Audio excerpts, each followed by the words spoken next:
हाँ, आप यहाँ स्क्रीन पर देख पा रहे हैं दोनों मॉर्फोलॉजी। Yes ma'am. जी। अब ये मॉर्फोलॉजी के बारे में जैसे हम लोगों ने पहले एक बेसिक लेवल का जो डिस्कशन है उससे कर लिया था, तो और उसे आगे बढ़ने के पहले हम लोग कुछ चीज़ों के बारे में, कुछ टर्म्स के बारे में जानेंगे। इसमें है कि एक कॉम्पिटेंस है और एक है परफॉर्मेंस। तो कॉम्पिटेंस और परफॉर्मेंस भाषा के परिप्रेक्ष्य में क्या होता है, इसे यहाँ पर मैंने बताया है। तो ये देखिए कि जब हमें किसी भाषा का ज्ञान होता है या फिर लिंग्विस्टिक नॉलेज, मतलब भाषा वैज्ञानिक दृष्टि से हम जिसे कहेंगे, जो ज्ञान होता है वो आधारित होता है आपकी कॉम्पिटेंस और परफॉर्मेंस पर।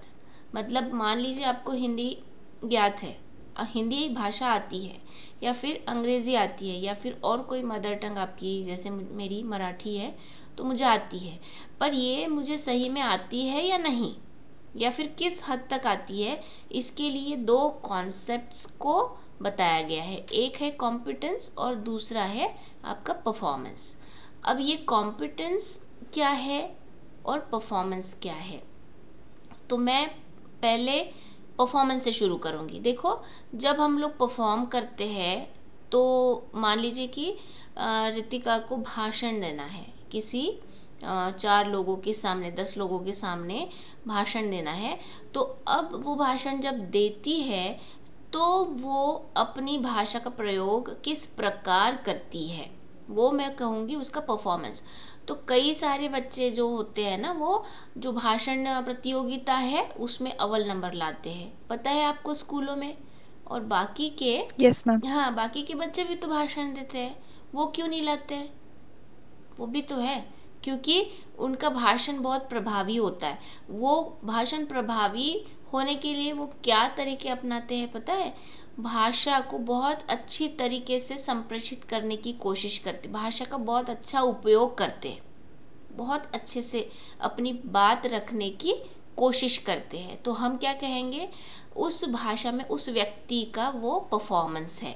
ये है आपका परफॉर्मेंस का जो एक कल्पना है, वो परफॉर्मेंस की कल्पना आपको ध्यान में आ गई?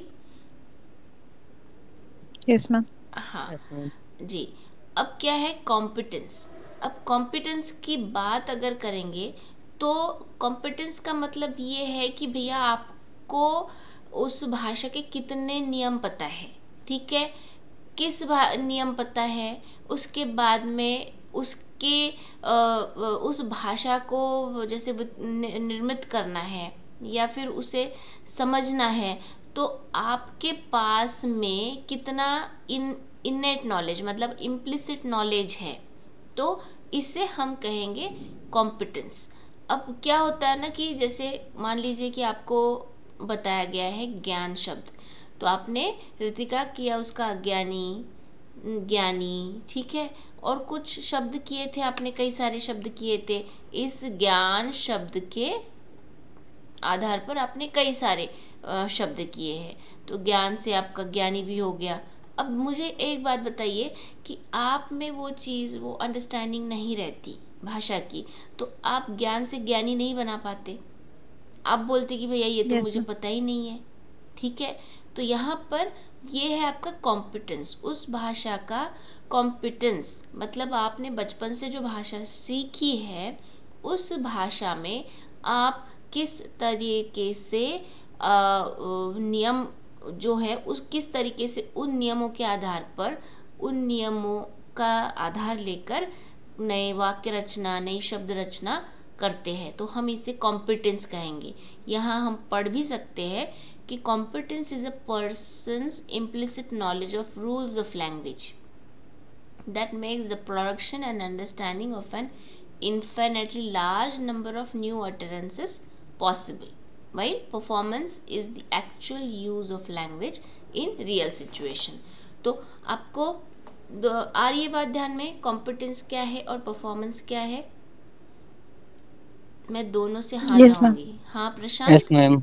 Yes ma'am. हाँ, तो यहाँ पर ये कॉम्पिटेंस और परफॉर्मेंस दोनों भी समझने वाली बातें हैं, क्योंकि जो लिंग्विस्टिक नॉलेज है उनकी वो कैरेक्टरिस्टिक बताता है, कॉन्सेप्चुअली कैरेक्टरिस्टिक बताता है कॉम्पिटेंस और परफॉर्मेंस।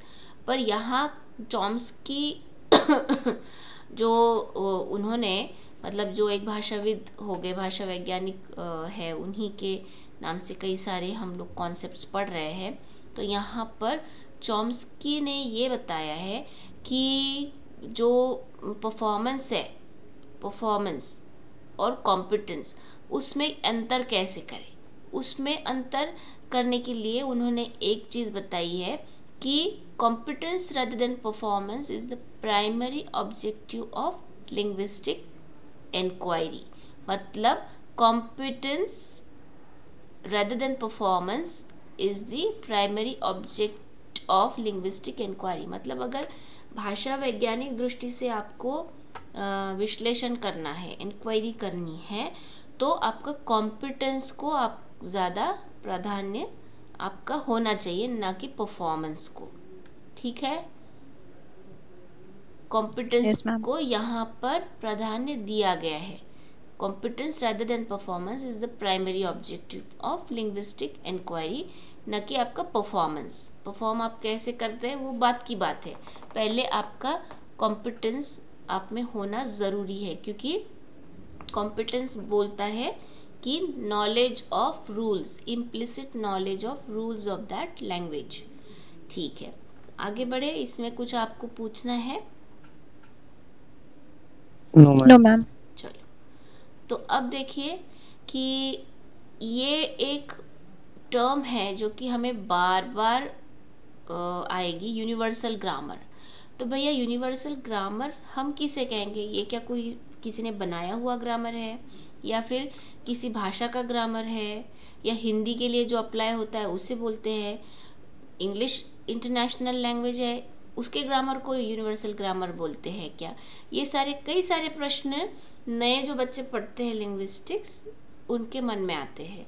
तो यहाँ पर यूनिवर्सल ग्रामर हम इसे बोलते हैं कि जो कि हमारा जो इनबॉर्न ब्लूप्रिंट ऑफ लैंग्वेज होती है। देखो, हम जब सीखते हैं, सीखना शुरू करते हैं, एक एक शब्द, एक एक वाक्य, एक एक पैराग्राफ, तो हम धीरे धीरे जो इर्द गिर्द के जो आपके रिश्तेदार होते हैं वो आपसे बातें करते रहते हैं। जैसे आप छोटे बच्चे हैं तो बातें करते रहते हैं, और वो जो ब्लूप्रिंट है, मतलब बचपन से ही बोलते हैं कि माँ के कोख में ही बच्चे का वो लैंग्वेज डेवलप होना शुरू हो जाती है।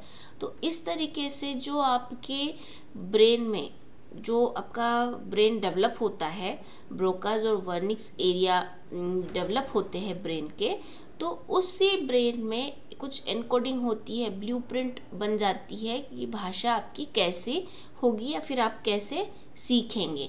तो ये जो इनबॉर्न कैपेबिलिटी होती है भाषा सीखने की, या भाषा का जो ब्लूप्रिंट होता है, वो आप बोलते हैं यूनिवर्सल ग्रामर। मतलब ये बहुत ही आश्चर्यजनक बात है कि रितिका ने कभी हिंदी भाषा का तो ग्रामर स्कूलों में जाके नहीं सीखा, फिर भी जब वो स्कूल में जाती भी नहीं थी तो वो बोलने लगी अच्छा खासा ग्रामेटिकल करेक्ट सेंटेंस।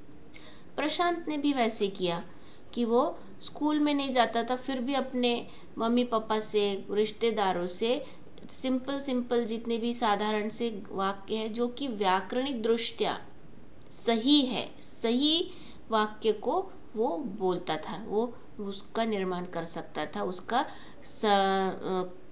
कंस्ट्रक्शन कर सकता था। तो क्या मैं ये बात सही बोल रही हूँ दोनों के बारे में? जी मैम। तो ये इसका आधार है यूनिवर्सल ग्रामर। आपके दिमाग में जो ब्लूप्रिंट है भाषा की, वही ब्लूप्रिंट आपको ये सारी चीज़ें करने के लिए मैं बोल सकती हूँ कि प्रशिक्षित करता है। ठीक है, अब आगे देखिए, इसमें हम लोग अभी ये तो कॉन्सेप्ट पढ़ने के बाद में हमने कुछ मॉर्फोलॉजी के बारे में पिछली कक्षा में भी पढ़ा था, पर अब एक बात यहाँ पर मैं बता दे रही हूँ कि मॉर्फोलॉजी जब हम पढ़ते हैं तो हम बोलते हैं कि ये आपके शब्दों का अभ्यास है, ठीक है, स्टडी ऑफ वर्ड या फिर वर्ड स्ट्रक्चर। तो अब यहाँ पर एक छोटा सा एक्सरसाइज है जो कि आप देख सकते हैं। देखिए यहाँ मैंने कई सारे शब्दों को बताया हुआ है। आप में से प्रशांत, आप ये पहली वाली लाइन पढ़ पाएंगे क्या? देखिए तो ज़रा, पढ़ पाते यस हैं या मैम। नहीं? हाँ। सी है, कैसेज है, हम्म। टेलर है, टॉलर, बॉय है, हाँ हाँ। बॉय है, कैचिंग है, सीज है। हाँ ठीक है, बढ़िया। तो अब इसका मतलब आपको दिख रहा है और पढ़ भी रहे हैं आप दोनों भी। तो अब यहाँ पर मैं इन सभी शब्दों को थोड़ा सा कैटेगराइज करूँगी कि भैया वर्ड फॉर्म्स कौन से हैं, फिजिकल वर्ड फॉर्म्स कौन से हैं। तो देखो यहाँ पर मैं सी लिख रही हूँ, उस उसके बाद उसके बाद में मैंने सीज लिखा है, ठीक है। और कुछ आएगा इसमें, सींग। यस, ठीक है। और इसका जो लेक्सिम है वो मैं लिख रही हूँ सी। आ रही बात ध्यान में, लेक्सिम हम किसे कहेंगे? लेक्सिम होता है आपका जो शब्द है, जिस शब्द से कई सारे शब्द के रूप बनते हैं, वर्ड फॉर्म्स बनते हैं। तो ये सी से ही आपका सी सॉ सींग ये सारी चीज़ें बनी हुई हैं, ठीक है। अब मैं यहाँ दूसरा शब्द देखती हूँ को, जंप। देखो जंप,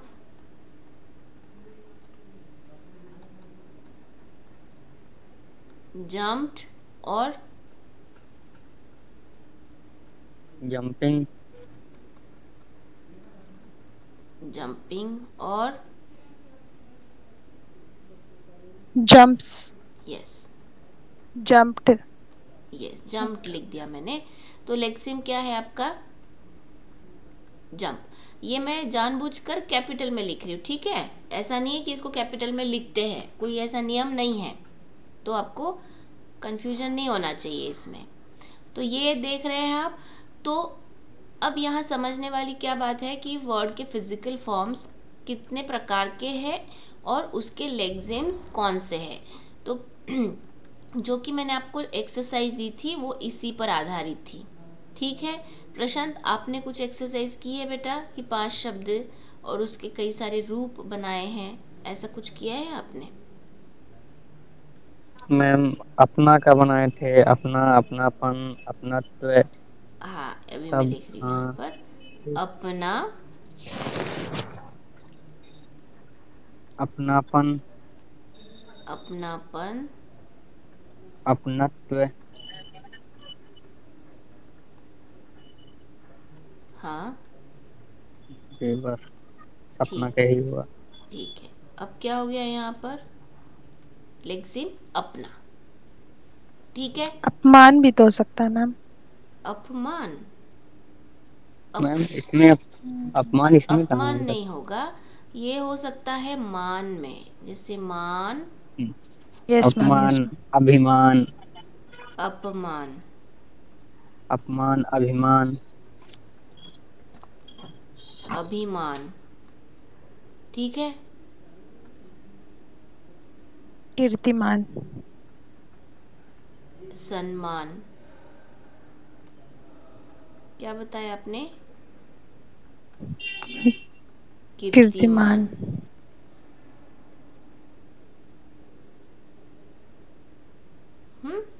ठीक है। कमान भी हो सकता है, यस क्यों भाई, मान ही तो है ना। तो लेक्सिम क्या हो गया यहाँ पर? मान। मान।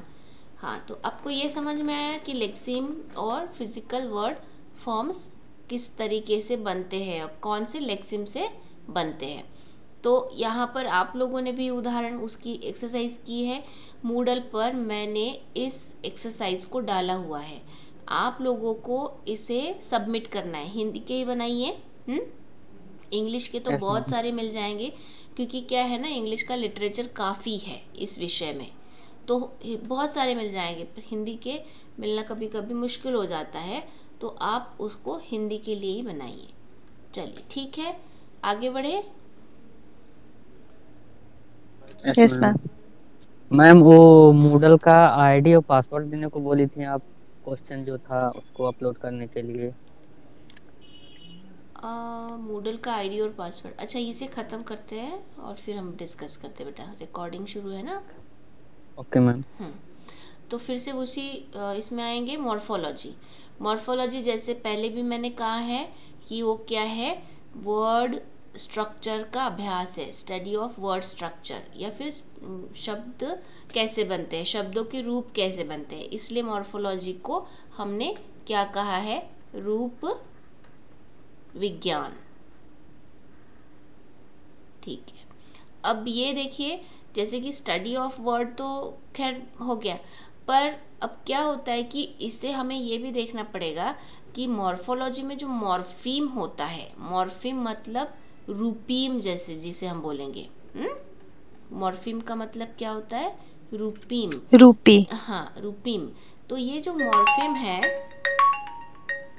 ये मॉर्फीम क्या है, तो मॉर्फीम होता है आपका सबसे छोटा इकाई, सबसे छोटा इकाई जो कि हम बोल सकते हैं उसके बाद में उस शब्द का कोई जैसे हम लोग उसको फिर से तोड़ेंगे तो उसका कोई ऐसे मीनिंग नहीं निकल के आएगा। तो यहाँ पर देख सकते हैं आप कि ये जो सबसे छोटा है और सबसे छोटा होने के साथ साथ में भी इनडिविजिबल यूनिट है। ठीक है, इनडिविजिबल मतलब उसके आगे उसको हम लोग तोड़ नहीं सकते। तो ये आपकी जो इंडिविजिबल यूनिट है या फिर सबसे छोटा है, ये छोटा यूनिट हम इसे मॉर्फीम बोल सकते हैं। अब यहाँ पर आप आपने मॉर्फीम के कई सारे उदाहरण मुझे बताए, कई सारे, अभी कई सारे उदाहरण हमारे पहली जो स्लाइड है उसमें थे। तो अब आपको गेस करना है कि भैया मॉर्फीम सही में कौन से थे और हम किसे बोल सकते हैं। यहाँ पर मैं फिर से पुरानी वाली जो पहली वाली स्लाइड है उसमें जाती हूँ और बताइए मॉर्फीम क्या है।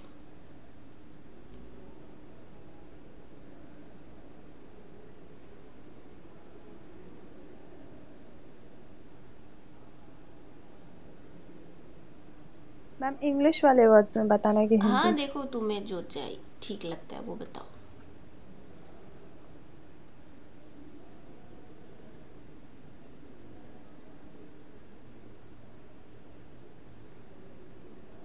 मैम मान। हाँ मान ये मॉर्फीम हो गया, ठीक है ये सही है। अच्छा मुझे एक बात बताओ, अब आपने क्या किया है, जैसे कि यहाँ पर देखिए हम लोग एक ऐसी चीज़ समझते हैं, यहाँ पर मैंने अभिमान लिखा। हाँ प्रशांत आप यहाँ देख सकते बेटा, अभिमान लिखा जी। मैंने। अब मैंने इसको दो भागों में बांट दिया, अभि और मान मिलके क्या हो गया, अभिमान। अब मैंने ये देखा कि भैया ये मान जो है ना ये मॉर्फीम है, क्या अभी भी मॉर्फीम नहीं हो सकता है? मैम उसका कोई मीनिंग नहीं वैसा आ रहा है, हाँ उसका कोई मीनिंगफुल नहीं। मीनिंग नहीं आ रहा है। अब यही मुझे अपेक्षित था आप लोगों से कि आप उसे पॉइंट आउट करें कि उसका कोई मीनिंग नहीं आ रहा है। अब देखो यहाँ पर जो उसका जो डेफिनेशन लिखा हुआ है वो थोड़ा सा समझने की कोशिश करो। The term morpheme is use to refer to the smallest indivisible units of semantic content or a grammatical function which words are made up of। तो यहाँ आप देख सकते हैं ये ग्रामेटिकल फंक्शन की भी बात कर रहे हैं, ग्रामेटिकल फंक्शन की भी बात कर रहे हैं। अब और यहाँ पर क्या लिखा हुआ है और लिखा हुआ है, ठीक है ना, तो और लिखा हुआ है, आप स्मॉलेस्ट यूनिट की तो बात कर रही है पर ग्रामेटिकल फंक्शन की भी बात कर रहे हैं। अब यहाँ पर देखो एक छोटा सा उदाहरण जो यहाँ एक्सप्लेन किया हुआ है कि जैसे कि वर्ड फी है, क्या है वर्ड फी, फी क्या है, फी में एक मॉर्फिम है, पर अगर मैं इसे तोड़कर फी को मैं तोड़कर एफ और आई बना दूँ, ठीक है, तो एफ का कोई मतलब नहीं है और आई का कोई इंडिविजुअल मतलब नहीं है, ठीक है। तो ये एफ और आई क्या दर्शा रहे हैं, ये इंडिविजुअल साउंड्स को दर्शा रहे हैं। है ना, ध्वनि संरचना में हमने देखा है एफ और आई को वो साउंड्स को दर्शा रहे हैं। अब यहाँ ये एफ और आई तोड़कर कोई ऐसा कोई शब्द नहीं बनता है जिसका कोई ग्रामेटिकल मीनिंग हो, या फिर जिसका मैं बोल सकती हूँ कि स्मॉलेस्ट यूनिट हो जाए, जिसका कोई सिमेंटिक कंटेंट या फिर कुछ सिंटैक्टिकल लेवल पर मीनिंग हो, तो हम इससे तोड़ नहीं सकते। अब ये नीचे में जितने भी एग्जाम्पल्स लिखे हैं देखो, अनटाइडी, अनईजी, अंकल, अंडर। अब यहाँ पर बात आती है कि यहाँ मैं अनटाइडी की बात करती हूँ। अनटाइडी में क्या है, अन प्लस टाइडी, तो ये अन जो है अनटाइडी से अनटाइडी बन गया। अब देखो यहाँ अनईजी की मैं बात करती हूँ, अन प्लस ईजी, ठीक है, अन प्लस ईजी। अब दूसरा है एक अन और सेफ। हाँ, आप दोनों देख रहे हैं यहाँ पर स्क्रीन पर। Yes ma'am. हाँ, Yes, ma'am. अब देखो जब मैं अनसेफ से अनसेफ बनाती हूँ, इजी से अनईजी बनाती हूँ, तो अन का मैं ये बोल सकती हूँ ना कि कुछ ग्रामेटिकल फंक्शन है, क्योंकि वो उसको सेफ को मतलब सुरक्षित को असुरक्षित बता रहा है, मतलब वो निगेटिव शब्द फॉर्म कर रहा है, तो उसका ग्रामेटिकल फंक्शन है या नहीं है अन का यहाँ पर। है मैम। अब ये तो ठीक है, आप दूसरा एक उदाहरण लो। मैं यहाँ पर बोलती हूँ, यहाँ पर देखो, क्या इस अन का कोई फंक्शन है? No ma'am. नहीं। अब मैं दूसरा और एक उदाहरण लेती हूँ, अंडर। अब ये जो है इसका कोई फंक्शन है, इस अन का कोई फंक्शन है? नो। नो, ठीक है ना। No, ma'am. तो अभी हमें ये भी देखना पड़ेगा कि भैया ये जो अंकल शब्द है, ये अंकल शब्द हम लोग डिवाइड नहीं कर सकते, ये खुद में ही स्मॉलेस्ट है। खुद में ही स्मॉलेस्ट है, पर हम अनसेफ को या फिर अनटाइडी को डिवाइड करके दो भागों में बांट सकते हैं, अन प्लस टाइडी। तो उससे एक पता चलता है कि ये फिर से ये भी मॉर्फिम है एक तरीके से, और ये भी मॉर्फिम है। पर अब क्या हो रहा है यहाँ पर कि ये जो अन है इसका कोई मीनिंग नहीं है, हम लोग नहीं बोल सकते कि इसके अन का मतलब क्या है, पर टाइडी का मतलब ज़रूर है, पर अन एक कोई ग्रामेटिकल फंक्शन परफॉर्म कर रहा है यहाँ पर। अब देखो और एक जैसे उदाहरण, बहुत ही फेमस उदाहरण है, मैं यहाँ पर लिख रही हूँ बॉय। क्या लिखा मैंने? बॉय। अब मैं बता रही हूँ यहाँ पर बॉयज, ठीक है, मैंने क्या किया, बॉयज। अब बॉयज कैसे बना, बॉयज कैसे बना रितिका? Yes ma'am. बॉयज कैसे बॉय बना? Plus S. Boy plus S, ठीक है। अब बॉय प्लस एस जब मैं लिखती हूँ तो ये जो यस है इसको डिवाइड कर दिया मैंने, इसको डिवाइड कर दिया, और एस और बॉय ये दो निकल के आ गए। पर अब पता है आपको कि ये एस का भी कुछ ना कुछ फंक्शन है, ग्रामेटिकल फंक्शन है। क्यों फंक्शन है ग्रामेटिकल? क्योंकि ये मैम ये प्लूरल यस, प्लूरल मार्कर बोलते हैं इसे। क्या है? प्लूरल मार्कर, मतलब ये अनेक वचन बनाता है, ठीक है ना, अनेक वचन बनाने वाला है। तो इसका भी तो कोई ना कोई मीनिंग हुआ, मीनिंग मतलब ग्रामेटिकल फंक्शन है या नहीं है?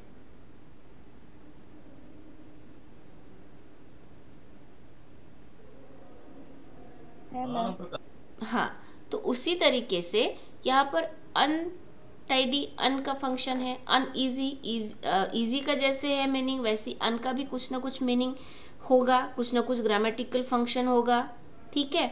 तो इस तरीके से हम लोग शब्दों का इस तरीके से अभ्यास करेंगे। तो हम ऐसा नहीं बोल सकते कि भैया मॉर्फिम मतलब जो स्मॉलेस्ट शब्द है वो रहेगा। पर अब देखो यहाँ पर जैसे मैंने अनटाइडी को अन प्लस TIDY लिखा, अब मैं यहाँ इसको इस तरीके से नहीं लिख सकती, ये रॉन्ग हो जाएगा। ये लिख सकती हूँ क्या मैं?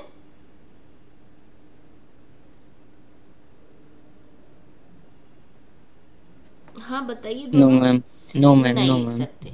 तो यहाँ पर ये आपको जानना ज़रूरी है कि हमें मॉर्फोलॉजी में मॉर्फिम्स अगर ढूंढने हैं तो स्मॉलेस्ट तो होना ही चाहिए, indivisible unit of semantic content तो होना ही चाहिए, पर साथ में ही उसका कोई ग्रामेटिकल फंक्शन भी हो। ठीक है। अब जब मॉर्फिम हम किसे कहेंगे, जब ऐसा कोई चीज़ की ऐसा शब्द जिससे हम लोग और डिवाइड नहीं कर सकते, बिल्कुल भी डिवाइड नहीं कर पाएंगे, इसे हम लोग मॉर्फिम कहेंगे। जैसे कि देखो यहाँ पर मैं टाइडी को TI+DY नहीं लिख सकती, ठीक है, UN को U+N नहीं लिख सकती, ठीक। तो ये जहाँ डिवीजन खत्म होता है वो आपका मॉर्फिम कहलाता है। आ रही बात ध्यान में? जब यस मैम। आप उस शब्द को और भी छोटे शब्दों में, छोटे यूनिट्स में विभाजित नहीं कर सकते, उसे हम लोग मॉर्फिम कहेंगे। या फिर जो कि यहाँ लिखा है, देखिए, mark grammatical function like singular और plural number in the noun, तो ये आपका मॉर्फिम है। मतलब ये एस भी आपका मॉर्फिम हो सकता है, बॉय भी आपका मॉर्फिम है। उसके बाद में अन भी आपका मॉर्फिम है, टाइडी भी आपका मॉर्फिम है। इसमें कोई सवाल? No ma'am. No ma'am. ठीक है, समझ में आया बेटा? Yes ma'am. तो यहाँ देखिए मैंने जो लिखा हुआ है यहाँ पर, ये पढ़ लेते हैं। A morpheme can not be decomposed into smaller units which are either meaningful by themselves or mark a grammatical function like singular or plural number in the noun। तो यहाँ पर ऐसे कोई ग्रामेटिकल फंक्शन वाला शब्द है या फिर कोई शब्द, इंडिविजुअल शब्द है जिसको हम लोग डिकम्पोज नहीं कर सकते छोटे शब्दों में, उसे हम लोग क्या कहेंगे? मॉर्फिम्स। तो फिर से एक बार मैं पहली वाली स्लाइड पे जाती हूँ। हाँ, तो अब देखो, मुझे बताओ यहाँ पर मॉर्फिम क्या, कौन से है बताओ इसमें। चलो, ये प्रशांत आप है वहाँ पर? Yes ma'am. इसमें बता दीजिए मुझे मॉर्फिम कौन कौन से है। सी। सी मॉर्फिम है बस? मैं यहाँ इसकी बात कर रही हूँ, इसमें कौन से मॉर्फिम है?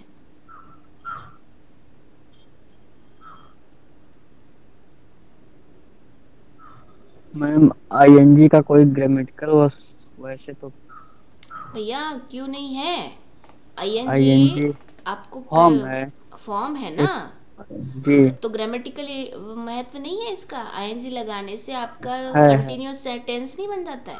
जी जी मैम, आईएनजी हाँ, तो आईएनजी फॉर्म है या नहीं है? तो ये है।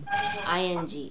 अगर मैं इसे सी प्लस इन प्लस जी बोलूँ तो होगा क्या?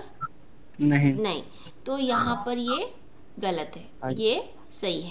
सही है। ये दो आपके मॉर्फिम्स मॉर्फिम है। एक आपका ग्रामेटिकल फंक्शन बता रहा है और और एक दूसरा आपका एक मीनिंगफुल इंडिविजुअल शब्द या यूनिट बता रहा शब्द है। है ठीक है ना? जी जी। हाँ। अब वैसे ही दूसरा देखिए, रितिका आप बताएंगे बेटा यहाँ पर सीज। मैम नेटवर्क इशू की वजह से स्क्रीन अभी बंद हो गया है, अच्छा दिख देखो, नहीं रहा सीज आप ऐसे ही बता दो, SEES। सीज में कौन कौन से मॉर्फिम्स है? सी हाँ, और एस। एस। तो ये एस क्या बता रहा है? एस मैम क्या? सीज में एस क्या बता रहा है?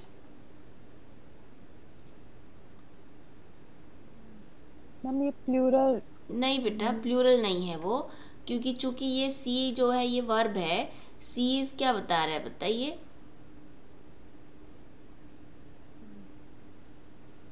मतलब मैम देख। सीज बता रहे हैं आपका जो थर्ड पर्सन होता है ना, ही शी इट को जो लगता है,